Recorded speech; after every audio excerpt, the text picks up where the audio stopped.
વડોદરાના અલકાપુરી વિસ્તારમાં આવેલી કુંજ સોસાયટીમાં ગઈકાલે રોડ પેચિંગનું કામ પૂરું કરવામાં આવ્યું ત્યારે પહેલા જ વરસાદે વડોદરા મહાનગરપાલિકાની કામગીરીની પોલ ખોલી નાખી છે। વરસાદમાં રોડ બેસી જતા કુંજ સોસાયટીમાં ટ્રક જમીનમાં ધસી ગયો।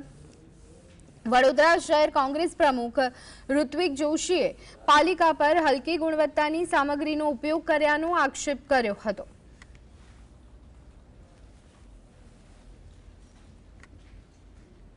ગઈકાલે તો હજુ અહીંયા પેચવર્ક થયું છે અને રોડ બન્યો છે અને આજે આ આખી આઈસરનું વાહન અંદર બેસી ગયું છે। તમે જુઓ કે આખું ટાયર જ અંદર બેસી ગયું છે, એટલે અહીંથી જે રાહદારીઓ જાય એમના જીવને પણ જોખમ કહેવાય, કારણ કે આખો રોડ જ અંદર બેસી ગયો છે।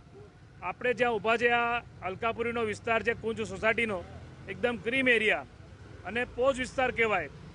મોટા મોટા માલે તુજારો અહીંયા રહે છે, એ જગ્યા પણ એટલે ગરીબોને હેરાન કરવાના, બધાને માલે તુજારોને હેરાન કરવાના। બધા ટેક્સ ભરે છે, ટેક્સની સામે ફેસિલિટી તો આપતા નથી।